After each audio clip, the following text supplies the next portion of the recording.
അപ്പോൾ maximum power transfer ഉള്ള condition നമ്മൾ കണ്ടുപിടിച്ചു RTH plus RTH equal to RL ആണ്. സോ ആ RTH ഈക്വൽ ടു RL എന്നുള്ളത് നമുക്ക് പവറിൻ്റെ ഇക്വേഷനിൽ സബ്സ്റ്റിറ്റ്യൂട്ട് ചെയ്താൽ മാക്സിമം പവർ എത്ര വരുന്നുണ്ടെന്ന് കണ്ടുപിടിക്കാം. So maximum power Pmax equal to V0² into RTH plus RL ആയിരുന്നു. RLൻ്റെ സ്ഥാനത്തൊക്കെ ഞാനിപ്പോൾ RTH ആക്കി, കാരണം ആ കണ്ടീഷനിലാണ് നമുക്ക് മാക്സിമം പവർ ട്രാൻസ്ഫർ നടക്കുന്നത്. സോ സബ്സ്റ്റിറ്റ്യൂട്ട് ചെയ്ത് വരുമ്പോൾ ഫൈനൽ ആൻസറിൽ V0² RTH/4 RTH² എന്ന് കിട്ടും.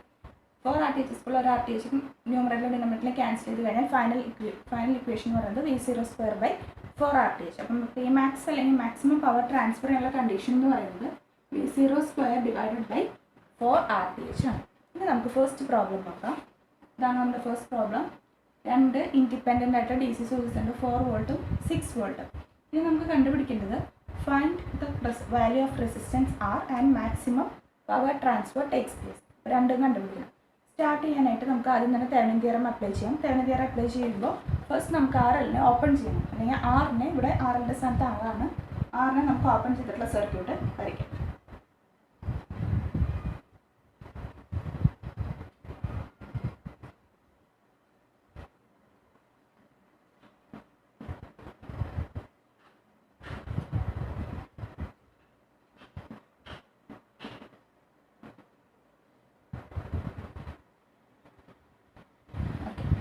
ഇനി ഓപ്പൺ സർക്യൂട്ട് ചെയ്ത് കഴിഞ്ഞതിന് ശേഷം ഇവിടുത്തെ വോൾട്ടേജ് അല്ലെങ്കിൽ VTH കണ്ടുപിടിക്കുന്നു. VTH എന്നോ VO എന്നോ എന്ത് വേണമെങ്കിലും നമുക്ക് കൊടുക്കാം. സോ അതിനായിട്ട് ഒന്നെങ്കിൽ നമുക്ക് KVL എടുക്കാം, അല്ലെങ്കിൽ KCL എടുക്കാം. KVL ആയാലും KCL ആയാലും രണ്ടെണ്ണം വേണ്ടി വരും, 2 ഇക്വേഷൻസ് വേണ്ടി വരും. കാരണം KVL ആകുമ്പോൾ 2 മെഷർ സോൾവ് ചെയ്യണം. KCL ആണെങ്കിലും ഇതൊരു നോഡാണ്, ഇതും ഒരു നോഡാണ്. കാരണം നമ്മൾ ഇവിടെയാണ് വോൾട്ടേജ് കണ്ടുപിടിക്കാൻ പോകുന്നത്. സോ ഈ വോൾട്ടേജ് തന്നെയായിരിക്കും ഇവിടെ എന്ന് പറയാൻ പറ്റില്ല, ഇവിടെ ഒരു സോഴ്സ് ഉണ്ട്. അപ്പോൾ ഇവിടെ എന്താണോ നമുക്ക് വോൾട്ടേജ് കിട്ടുന്നത്, ഞാനതിനെ V2 എന്നും ഈ നോഡിനെ V1 എന്നും മാർക്ക് ചെയ്തു. സോ ഈ V2ൻ്റെ കൂടെ 6 വോൾട്ട് ആഡ് ചെയ്യണം. കാരണം ഇവിടെ കിട്ടുന്ന വോൾട്ടേജിൻ്റെ കൂടെ ഈ സപ്ലൈ ചെയ്യുന്ന 6 വോൾട്ടും കൂടെ ആഡ് ചെയ്യുന്നതായിരിക്കും നമ്മുടെ ടോട്ടൽ വോൾട്ടേജ് എന്ന് പറയുന്നത് അക്രോസ് R എന്ന് പറഞ്ഞ റെസിസ്റ്റൻസിന്. സോ നമുക്ക് KCL അപ്ലൈ ചെയ്ത് നോക്കാം. അപ്ലൈ ചെയ്യുമ്പോൾ 2 നോഡ്സ് കൺസിഡർ ചെയ്യണം. അപ്പോൾ ആദ്യം ഞാൻ KCL നോഡ് 1ലാണ് എടുക്കുന്നത്. ഓക്കെ, അപ്പോൾ V1 ഈ നോഡിലേക്ക് കണക്ട് ചെയ്തിട്ടുള്ള എല്ലാ റെസിസ്റ്റൻസിനും നമ്മൾ ഇക്വേഷൻസ് എഴുതണം, കറണ്ടിൻ്റെ ഇക്വേഷൻസ് എഴുതണം. ഇവിടെ 1, 2, 3 റെസിസ്റ്റൻസ് കണക്റ്റഡ് ആണ്, 1 ohm, 5 ohm ആൻഡ് 2 ohm. പക്ഷേ ഞാൻ ആദ്യം 1 ohmൻ്റെ റെസിസ്റ്റൻസിൻ്റെ ഇക്വേഷൻ എഴുതുമ്പോൾ 1 ohmൻ്റെ ഒരു എൻഡ് 4 വോൾട്ടിലേക്കും ഒരു എൻഡാണ് V1ലേക്ക് കണക്ട് ചെയ്തിരുന്നത്. സോ ഈ നോഡിനെ കൺസിഡർ ചെയ്യുമ്പോൾ ഇതാണ് പോസിറ്റീവ് ഡയറക്ഷൻസ്. സോ V1 ഇവിടെ നിന്നുള്ള കറണ്ട് ഇങ്ങോട്ടാണ് പോകുന്നത്. So V1 - 4 divided by 1 plus V1 ഈ 2 ohmൻ്റെ ഒരു എൻഡ് 0ലേക്കാണ് കാണിച്ചിരുന്നത്. അപ്പോൾ V1 divided by 2 plus V1 5 ohmൻ്റെ ഒരു എൻഡ് V1ലും ഒരു എൻഡ് V2ലും ആണ് കണക്റ്റഡ്. സോ 5 ohm ഇരിക്കുന്നത് V1നും V2നും മിഡിലായിട്ടാണ്. നമ്മൾ എഴുതുമ്പോൾ ഞാനിപ്പോൾ ഫസ്റ്റ് നോഡിൻ്റെ ഇക്വേഷൻസ് എഴുതുമ്പോൾ ഫസ്റ്റ് നോഡിനാണ് ഞാൻ ഇമ്പോർട്ടൻസ് കൊടുക്കുന്നത്. അതുകൊണ്ട് തന്നെ ഫസ്റ്റ് നോഡാണ് എനിക്ക് പോസിറ്റീവ്. സെക്കൻഡ് നോഡിൻ്റെ ഇക്വേഷൻസ് എഴുതുമ്പോൾ സെക്കൻഡ് നോഡ് വേണം പോസിറ്റീവായിട്ട് കൺസിഡർ ചെയ്യാം. So V1 - V2 divided by 5. കാരണം ഞാൻ ഇവിടെ നിന്ന് പോകുന്ന കറണ്ടിനാണ് ഇപ്പോൾ പോസിറ്റീവായിട്ട് ആക്സെപ്റ്റ് ചെയ്യുന്നത്. ഫസ്റ്റ് നോഡിൽ കണക്ട് ചെയ്തിട്ടുള്ള എല്ലാ റെസിസ്റ്റൻസും കഴിഞ്ഞു, ഈക്വൽ ടു 0 കൊടുക്കുക. ഇനി V1ൻ്റെ എല്ലാ കോഎഫിഷ്യൻസ് കൊടുക്കുമ്പോൾ ആദ്യത്തെ 1/1 അതായത് 1, പിന്നെ 1/2 പ്ലസ് 1/5 മൈനസ് V2ൻ്റെ സെപ്പറേറ്റ് എഴുതുക, V2/5 ഈക്വൽ ടു -4/1 അപ്പുറത്തേക്ക് പോകുമ്പോൾ +4 ആവും. അതായത് 1.2, 0.5, 1/5, 0.2, അത് 0.7 വരും. 1.7 V1 minus 0.2 V2 equal to 4 എന്ന് വരും. ഇതാണ് നമ്മുടെ ഇക്വേഷൻ നമ്പർ 1. ഇനി KCL സെക്കൻഡ് നോഡിൽ അപ്ലൈ ചെയ്യുക. അപ്പോൾ apply KCL in node 2. Node 2 ഇതേപോലെ ഇക്വേഷൻസ് എഴുതണം. ആദ്യം തന്നെ directions of current, positive directions of currents mark ചെയ്ത് വയ്ക്കുക. ഇനി V2ലേക്ക് കണക്റ്റഡ് ആയിട്ട് 5 ohm ഉണ്ട്, 1 ohm ഉണ്ട്. അതായത് V2 - V1/5. കാരണം V2നെ കൺസിഡർ ചെയ്യുമ്പോൾ V2 ആണ് പോസിറ്റീവ്, V1 നെഗറ്റീവ് ആയിട്ടാണ് കൺസിഡർ ചെയ്യുന്നത്. ഈ നോഡിനെയാണ് നമുക്ക് ഇമ്പോർട്ടൻസ് കൊടുക്കുന്നത്. സോ V2 - V1/5 പ്ലസ് ഇനി 1 ohm കണക്റ്റഡ് ആയിട്ടുള്ളത് ഒരു എൻഡ് 0, ഒരു എൻഡ് V2ലേക്ക്. അപ്പോൾ V2/1 ഈക്വൽ ടു 0. അതായത് V1ൻ്റെ കോഎഫിഷ്യൻസ് എടുക്കുമ്പോൾ -1/5 പ്ലസ് V2ൻ്റെ കോഎഫിഷ്യൻസ് എന്ന് പറയുമ്പോൾ ഒന്ന് 1/5 പിന്നെ ഒന്ന് 1 ആണ്, ഈക്വൽ ടു 0. അതായത് -0.2v1 plus 1.2v2 equal to 0. ഇതാണ് നമ്മുടെ ഇക്വേഷൻ നമ്പർ 2. അപ്പോൾ നമുക്ക് 2 ഇക്വേഷൻസ് ഉണ്ട്. ഇനി 2 ഇക്വേഷൻസ് എങ്ങനെ സോൾവ് ചെയ്യാമെന്ന് നോക്കാം. അപ്പോൾ നമുക്ക് ആദ്യം തന്നെ കാൽക്കുലേറ്ററിൽ 991 ES ആണ് എൻ്റെ ഉള്ളത്. അപ്പോൾ 991 ES കാൽക്കുലേറ്റർ എടുത്തു. അതിനകത്ത് മോഡ് ഞെക്കുക. മോഡിനകത്ത് 5th വൺ ഇക്വേഷൻ എന്നാണ്. അപ്പോൾ ആ 5th നമ്പർ പ്രസ് ചെയ്യുക. അപ്പോൾ അതിനകത്ത് പല ടൈപ്പ് വെറൈറ്റീസ് ഓഫ് ഇക്വേഷൻസ് വരും. അപ്പോൾ അതിന് first one ANX + BNY = CN എന്നുള്ള ഫോമാണ്. അപ്പോൾ നോക്കിയാൽ നമുക്ക് 2 വേരിയബിളാണ്. അപ്പോൾ ഇതാണ് നമ്മുടെ AX + BY = C എന്നുള്ള ഫോം. അപ്പോൾ നമുക്ക് ഫസ്റ്റ് വൺ എടുക്കാം. അപ്പോൾ 2 അൺനോൺ വേരിയബിൾ വരുന്ന കേസിൽ നമ്മൾ ഫസ്റ്റ് ഇക്വേഷൻ എടുക്കും. സെക്കൻഡ് ഇക്വേഷൻ എന്ന് പറയുന്നതിൽ AX + BY + CZ = 0 എന്നുള്ള ഫോമാണ്. അതായത് 3 അൺവേരിയബിൾ വരുമ്പോഴാണ് 3 അൺനോൺ വേരിയബിൾസ് വരുമ്പോഴാണ് സെക്കൻഡ് വൺ ഉള്ളത്. ഇപ്പോൾ നമുക്ക് ഫസ്റ്റ് വൺ ചൂസ് ചെയ്യാം. അപ്പോൾ ഞാൻ ഫസ്റ്റ് നമ്പർ കൊടുത്തു. ഇനി എപ്പോഴും ശ്രദ്ധിക്കേണ്ടത് ഇവിടെ ഞാൻ ആദ്യം V1 പിന്നെ V2 ആണ് എഴുതിയിരിക്കുന്നത്. അപ്പോൾ അതേ ഓർഡറിൽ തന്നെയായിരിക്കണം സെക്കൻഡ് ഇക്വേഷൻ. അതായത് ഫസ്റ്റത്തെ എപ്പോഴും V1ൻ്റെ കോഎഫിഷ്യൻറ്റും സെക്കൻഡ് വൺ V2ൻ്റെ കോഎഫിഷ്യൻറ്റും ആയിരിക്കണം. നമ്മൾ ഫസ്റ്റ് ഇക്വേഷൻ ഏത് ഫോമിലാണോ എടുത്തിരിക്കുന്നത് അതേ ഓർഡറിൽ തന്നെ സെക്കൻഡ് ഇക്വേഷൻ എടുക്കാൻ ശ്രദ്ധിക്കണം. അല്ല കോഎഫിഷ്യൻറ്റ് മാറിപ്പോയാൽ നമുക്ക് കിട്ടുന്ന ഫൈനൽ ആൻസർ തെറ്റും. അതുകൊണ്ട് ഫസ്റ്റ് ഇപ്പോൾ ഞാൻ V1 ആണ് എഴുതിയിരിക്കുന്നത്. ഇനി V1ൻ്റെ കോഎഫിഷ്യൻ്റ് ആണ് എൻ്റെ A. അപ്പോൾ അവരൊരു മെട്രിക്സ് ഫോമിൽ ചോദിച്ചിട്ടുണ്ടാവും ABC എന്ന് മുകളിൽ കൊടുത്തിട്ടുണ്ടാവും. അപ്പോൾ എയുടെ കോഎഫിഷ്യൻസ് ഒക്കെ എയുടെ കോളത്തിലും ബിയുടെ കോഎഫിഷ്യൻസ് ബിയുടെ കോളത്തിലും സിയുടെ കോളത്തിലും കറസ്പോണ്ടിങ് കൊടുക്കണം. ഫസ്റ്റ് വൺ 1.7 അടിച്ചു എൻ്റെ V1ൻ്റെ കോഎഫിഷ്യൻ. സെക്കൻഡ് വണ്ണിൻ്റെ കോഎഫിഷ്യൻ വിത്ത് സൈൻ വേണം കൊടുക്കാൻ -0.2 ആണ്.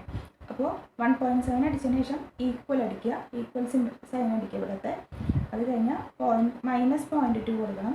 -0.2 = 4 ആണ്. 4 കൊടുക്കും. വീണ്ടും ഈക്വൽ അടിക്കുക. അപ്പോൾ അത് താഴെ അടുത്ത റോയിലേക്ക് വരും. അടുത്ത റോയിൽ നെക്സ്റ്റ് V1ൻ്റെ കോഎഫിഷ്യൻ്റ് ആയ -0.2 കൊടുക്കുക. സെക്കൻഡ് 1.2 കൊടുക്കുക. ഈക്വൽ അടിക്കുക. 0 കൊടുക്കുക. 0 ആയിട്ട് തന്നെ കൊടുക്കുക. എല്ലാം കൊടുത്തു കഴിഞ്ഞ് വീണ്ടും ഈക്വൽ അടിച്ചു. ഫൈനൽ എല്ലാ കോഎഫിഷ്യൻറ്റും കറക്റ്റ് ആണെന്ന് കൺഫേം ചെയ്തതിന് ശേഷം ഈക്വൽ അടിച്ച് കഴിഞ്ഞാൽ നമുക്ക് ഫസ്റ്റ് വേരിയബിൾ അവരുടെ എക്സും വൈയും ആണ്. അതായത് നമ്മുടെ V1 ഉം V2. നമ്മുടെ V1 ആണ് അവരുടെ എക്സ്, V2 ആണ് അവരുടെ വൈ. അപ്പോൾ നമുക്ക് V1 = അല്ലെങ്കിൽ ഇതിൽ x = 12/5 അഥവാ 2.4 വോൾട്ട് എന്ന് കിട്ടും. V2 എന്ന് പറയുന്നത് വീണ്ടും ഒരു ഈക്വൽ അടിച്ചാൽ നമുക്ക് നെക്സ്റ്റ് വേരിയബിൾ വരും, y വരും, അല്ലെങ്കിൽ V2 വരും. അത് 2/5 ആണ്. 2/5 എന്ന് പറയുന്നത് 0.4 വോൾട്ട് എന്നും കിട്ടും. അപ്പോൾ V1 കിട്ടി, V2 കിട്ടി. അപ്പോൾ V2ലാണ് നമുക്ക് ഇമ്പോർട്ടൻസ്. കാരണം നമുക്ക് V2 അറിഞ്ഞാലേ VTH കാണാൻ പറ്റുള്ളൂ. പിന്നെ നമുക്ക് VTH നോക്കാം.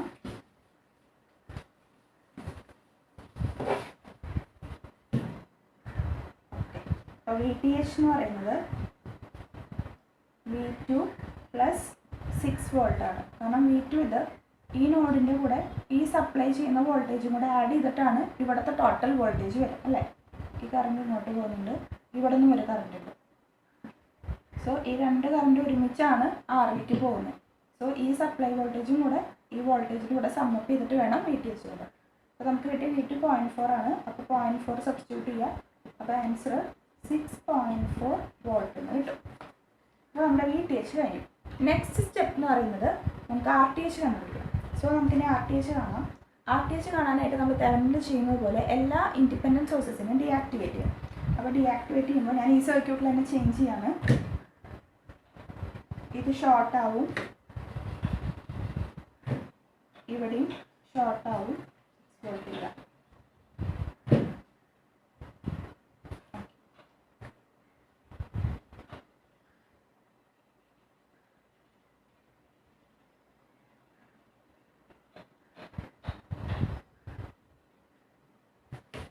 അപ്പോൾ ഇനി നമുക്ക് RTH കണ്ടുപിടിക്കാം.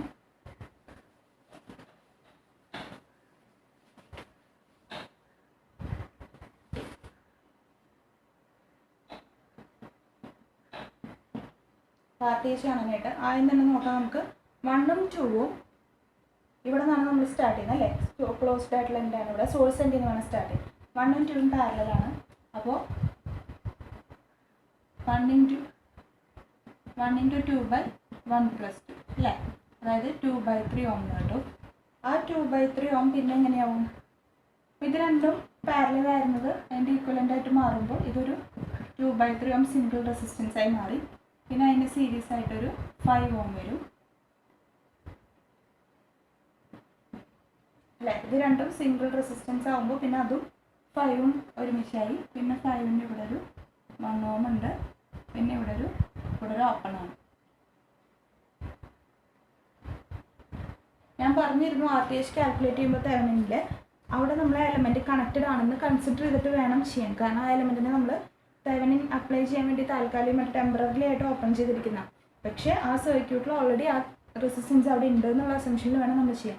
സോ ഈ റെസിസ്റ്റൻസ് ഇവിടെ ഉണ്ട്. അപ്പോൾ ഇത് എത്ര വരും? 2/3 + 5 എന്നുള്ളതാവും അടുത്തത്.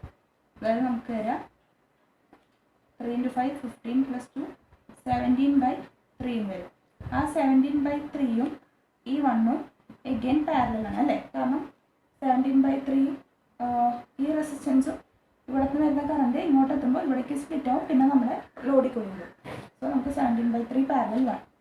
എത്ര വരും? 17/3 R1 പാരലൽ R2 എന്ന് പറഞ്ഞാൽ R1 × R2 / R1 + R2. അതായത് 17/3 ഇത് ആഡ് ചെയ്യുമ്പോൾ 17 + 3 20/3. 3യും 3യും ക്യാൻസൽ ചെയ്തു. നമ്മുടെ ഫൈനൽ ആൻസർ എന്ന് പറയുന്നത് RTH = 17/20 ആണ്. 17/20 ohm. ഇനി നമുക്ക് തെവനിൻ്റെ ഈക്വലൻസ് സർക്യൂട്ട് കണ്ടിരിക്കാം. തെവനിൻ ഈക്വലൻസ് സർക്യൂട്ട് വരയ്ക്കുമ്പോൾ ആദ്യം തന്നെ VTH മാർക്ക് ചെയ്തു, RTH വരച്ചു, R മാർക്ക് ചെയ്തു. VTH നമുക്ക് 6.4 വോൾട്ട് ഉണ്ടായിരുന്നു. RTH എന്ന് പറയുന്നത് 17/20 ohm ഉണ്ടായിരുന്നു. ഓക്കെ, ഇനി നമ്മൾ മാക്സിമം പവർ ട്രാൻസ്ഫർ തിയറം അനുസരിച്ച് എന്താ പറയുന്നത്? RTH should be equal to R എന്നാണ് അല്ലേ? According to maximum power transfer theorem.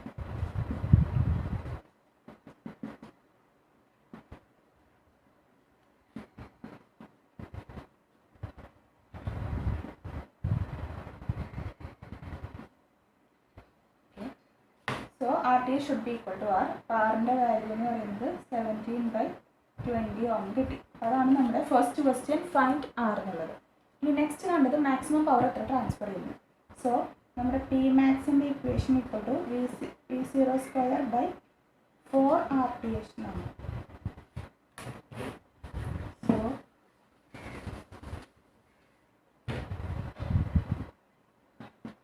Pmax = V0² എന്ന് പറയുന്നതാണ് നമ്മുടെ ഇവിടുത്തെ VTHൻ്റെ സ്ക്വയർ. അതായത് 6.4² / 4 × RTHൻ്റെ വാല്യൂ 17/20. അതായത് 6.4² × ഈ ഡിനോമിനേറ്ററിലെ 5 വീണ്ടും മുകളിൽ കയറും, 5/17. ഈ വാല്യൂ കണ്ടുപിടിക്കുക.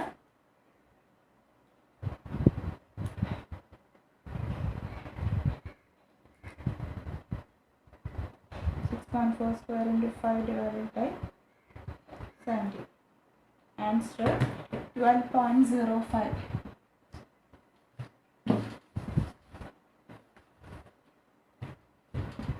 12.05 watt.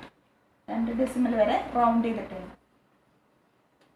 അപ്പോൾ നമ്മുടെ മാക്സിമം പവർ എന്ന് പറയുന്നത് TM അല്ലെങ്കിൽ Pmax = 12.05 അഥവാ 12 വാട്ട് എന്ന് പറയാം.